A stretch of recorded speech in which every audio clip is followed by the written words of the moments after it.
Pythagoras is one of the most mysterious and fascinating figures of the ancient world, with many legends and ideas attributed to him.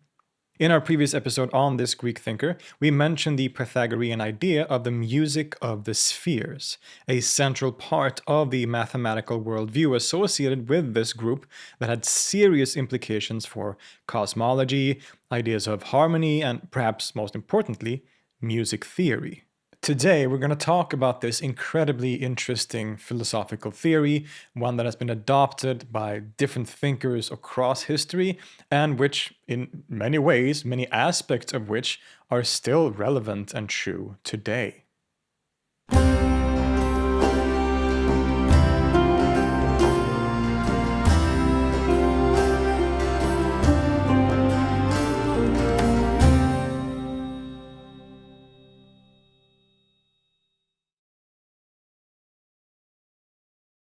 In the history of Western philosophy, Pythagoras and the Pythagoreans are seen as a key moment. He has sometimes been referred to as the first philosopher, a statement that can certainly be questioned, and many other ancient philosophers such as Plato trace their lineage back to Pythagoras as an early important proponent of a wisdom tradition that included many other figures like Hermes and even Moses. But as we saw in the last episode, we aren't even really sure if he existed as a historical person. And if he did, we can't say much with certainty about his life or his supposed teachings, due to the fact that all our sources are from hundreds of years after he lived. Assuming he lived, scholars tend to agree that he seems to have been a charismatic sage figure who gathered a group of followers in the city of Croton around the 5th century BC, and which led a certain Pythagorean way of life, concerned with asceticism, knowledge of the immortal soul, and certain rules of ritual conduct, including a vegetarian diet. But as the centuries went by, Pythagoras and his followers became associated not only with this particular Pythagorean way of life, but also with certain philosophical ideas surrounding numbers and mathematics. Pythagoras is attributed with holding a worldview where everything is essentially made up of numbers and geometry, a universe made up of perfect mathematical relationships and sacred recurring patterns. Reality was math and numbers, in other words. Problem is, there's no real evidence that Pythagoras at all taught or held these kinds of ideas. With that said, the later Pythagoreans probably held these ideas for a reason, and so it isn't completely unthinkable that some of these themes can be traced back to the man himself. And even the earliest Pythagorean thinkers of whom we have direct accounts or fragments, such as Philolaus and Archytas, seem to have put a major emphasis precisely on mathematics and how the relationship between numbers is a significant aspect of the cosmos. And whatever is the case with Pythagoras himself, we can be sure that the Pythagoreans as a school, as much as they can be called an actual school, were definitely characterized by these kinds of ideas. And we can see how this thinking is incredibly influential on later thinkers like Plato and especially the later Neoplatonists, who were very much concerned with concepts like the one as a core aspect of reality. Now, how much of this actually comes from Pythagoreanism or was rather projected onto Pythagoras by people like Plato is a discussion for another time. But among the most famous and significant aspects of the Pythagorean mathematical universe was the idea often called the music of the spheres.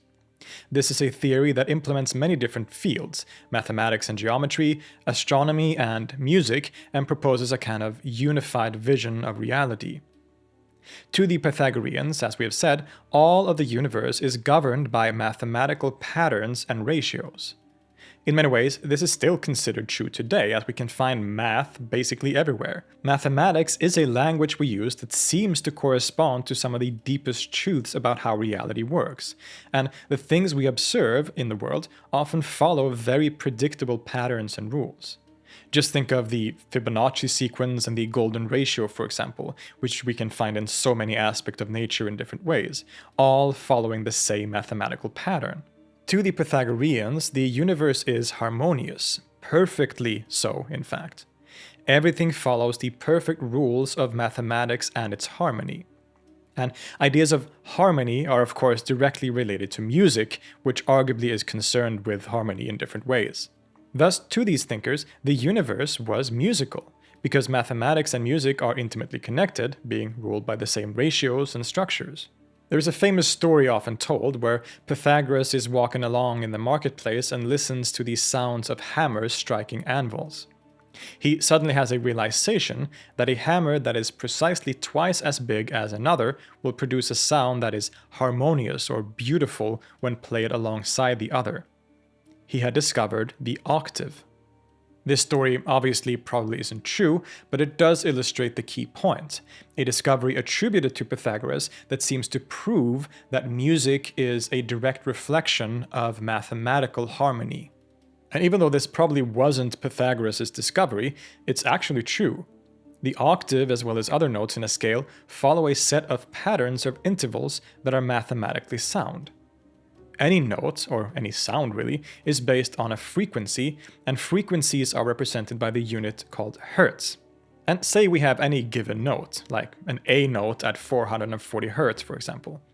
If we double that number to get to 880 hertz, we have a perfect octave, two notes which sound really good together. Furthermore, if we add the original frequency 3 times, we get to 1320 hertz, which is what is known as a perfect fifth, another one of the most common and quote-unquote pleasing intervals in music. Without boring you too much with music theory, we can see that the Pythagoreans were totally right.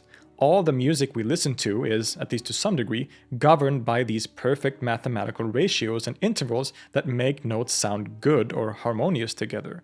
So the reason certain notes sound good together to us, like the tonic and the perfect fifth, which is like a universal interval in all music, is not just because someone at some point said, this sounds good, and then everyone just followed. It actually is based on how mathematics works and how nature works. There is something within the intervals and ratios of these notes that are mathematically sound, and probably for that reason, they sound good together to our ears. It's really fascinating stuff. Mathematical harmony manifests as musical harmony, and to the Pythagoreans, we think notes sound good together precisely because they reflect the fundamental building blocks and patterns of the universe itself. This becomes even more profound when we consider what is known as the harmonic series. When we hear any note, not just like a guitar, but any sound in nature, that note includes the bass note or frequency, which is called the fundamental, but also a bunch of overtones that we don't really hear, right? But they make that sound what it is. And these overtones, amazingly, follow the exact same pattern that we have just talked about. The first is always an octave, followed by a perfect fifth, another octave, a perfect fourth, a major third, and so on. It's pretty mind-blowing, actually, that these patterns are found in basically all sound. The sound of a singing bird follows the same mathematical rules as does you striking the string on a guitar. It seems like our old friend Pythagoras was onto something, right? He was, for sure, but it also gets a little more complicated. This is why I said that all music, in some sense, follows these rules. Because the Pythagoreans also tried to construct a 12-note octave scale based on these perfect ratios, in particular based on the perfect fifth, and it doesn't really work. Notes eventually start shifting around and acting strangely, resulting in a limited use for the theory. Turns out things weren't as perfect as Pythagoras hoped. The scale we use today in music, known as equal temperament, is based on dividing the perfect octave into 12 equally spaced intervals, which doesn't align exactly with the perfect Pythagorean mathematical ones, although they are still very close. Although dividing the octave into equally spaced intervals is kind of mathematically harmonious in its own way, but in a different way, you could say. So when you hear most music today, well, basically all music today, it doesn't actually follow these Pythagorean mathematical rules. If it had used those Pythagorean intervals and notes, it would actually sound wrong to us. And there is, of course, a lot to be said for the fact that the reason we think certain notes sound good together is also because of cultural conditioning, and that we are used to certain things sounding this way because we've grown up and we have listened to music in this way all our lives. There is that aspect of it too. Despite these nuances, the basic features of the Pythagorean idea is still true. Musical harmony is ruled by these very precise mathematical rules, especially core intervals like the octave, perfect fifth, and perfect fourth, and it's no coincidence that these intervals are probably the most recurring in music across the world. Regardless of all the other particular features like quarter tones and such things, the octave and perfect fifth, and also perfect fourth, are basically universal, probably because it just makes sense on a mathematical and cosmic level, which we thus respond to on a personal level when we hear those notes together. Speaking of the cosmic level, this is where we get to the actual spheres of the music of the spheres. The ancients believed that the cosmos was essentially made up of concentric spheres. The Earth, of course, was at the center of the universe, and then there were a number of spheres extending outwards, each with a planet that revolved around the center in perfect circles. At the furthest point was the sphere of the fixed stars. Now, because everything in the universe is governed by a mathematical harmony, so were of course the planets and spheres, since they also are a very important and foundational aspect of that universe. The movements of the planets in their spheres follow the ratios and rules that govern the rest of the cosmos. As a result of this, the planetary spheres made music. Their movements and following of these harmonic rules resulted in them emitting their own sounds, or in other words, their own music. This wasn't audible music, of course. We can't hear the music of the spheres, as Aristotle points out in his very critical account of this theory. Instead, it's a kind of higher form of music, the audible version we can hear only being a kind of relatively pale reflection. After all, according to this worldview, everything is music. Since music and mathematics are essentially the same thing, all of reality is musical since it is harmonious and ordered according to the same rules and patterns. When we hear music in the form of sounds, this is a manifestation of the fundamental principles of the cosmos itself, including the movements of the spheres and the music that they make. It's a powerful idea and one that influenced many thinkers across history even until today. Plato himself, in his arguably most influential dialogue, the Timaeus, describes the creation of the world according to mathematical and musical harmony. The demiurge, meaning craftsman in Greek, creates the world perfectly according to the precise proportions of music. The spherical universe with its revolving planets all form a cosmic harmony that follows the intervals of a musical scale. In particular, it follows what is known as the Dorian mode, which Plato was particularly fond of. So the whole universe, as fashioned by the demiurge, is an elaborate musical composition in a way. And our ideal way of living as individuals and as a society is to be in tune with this musical harmony, which will result in peace and well-being. In fact, the performance and listening to actual audible music thus becomes an important aspect of this process on a human level, according to Plato. Later still, the 6th century Christian philosopher Boethius continued in the same manner, carrying the Pythagorean and Platonic ideas forward into the Middle Ages. In a work called On the Fundamentals of Music, De Institutione Musica, he presents a similar musical cosmology where everything is ruled by the principles of arithmetic and its harmony. In fact, in the work, he classifies music into 3 categories. First is musica mundana. This is the music of the spheres, or music of the cosmos. This is the highest form of music produced by the harmonious movements of the spheres and of the cosmos in general, with its recurring mathematical or musical patterns. This is the kind of music that cannot be heard by the ears, but only understood. Then there is musica humana. This is music on the human level in the sense of a harmony between the human body and soul, so a kind of spiritual harmony, you could say. And lastly, there is musica instrumentalis, and this is music as we know it, like music that we can hear and play using instruments or the voice. While these categories are listed as different in this sense by Boethius, they are of course unified in the fact that they follow the same rules and ratios. It's only different aspects of this more holistic, complete, universal music, right? Everything is music, and music manifests itself in different ways. In one sense, in the spheres and in the cosmos at large, which is this inaudible music, also in the soul, and of course also in the actual audible music that we play and sing and listen to. They are different manifestations of the same phenomenon, namely the musical or harmonious nature of the universe as a whole. Even as late as the 17th century, with figures like the famous astronomer Johannes Kepler, who is very significant for our current understanding of the solar system, we find similar ideas. He is, of course, perhaps most famous for suggesting that the planets move in elliptical orbits around the Sun, but he was also interested in other aspects of philosophy. In his Harmonices Mundi, the harmonics of the world, Kepler attempts to sketch a picture of the cosmos, in particular of astronomy, that conform to the geometry and rules of musical harmony. At this point, the Pythagorean scale had been abandoned in favor of a more reliable one, but the principle remains the same. The planets and other features of the natural world are akin to a kind of musical composition. Different parts of the world are like instruments in an orchestra playing beautiful harmonies together. Or, more particularly in this case, like a choir of different voices singing together. Kepler clearly takes influence from the Pythagoreans, or at least as they were transmitted through people like Plato and Boethius, but he also makes some significant innovations and brings new aspects to this whole theory. Kepler wrote, quote, "The heavenly motions are nothing but a continuous song for several voices, to be perceived by the intellect, not by the ear.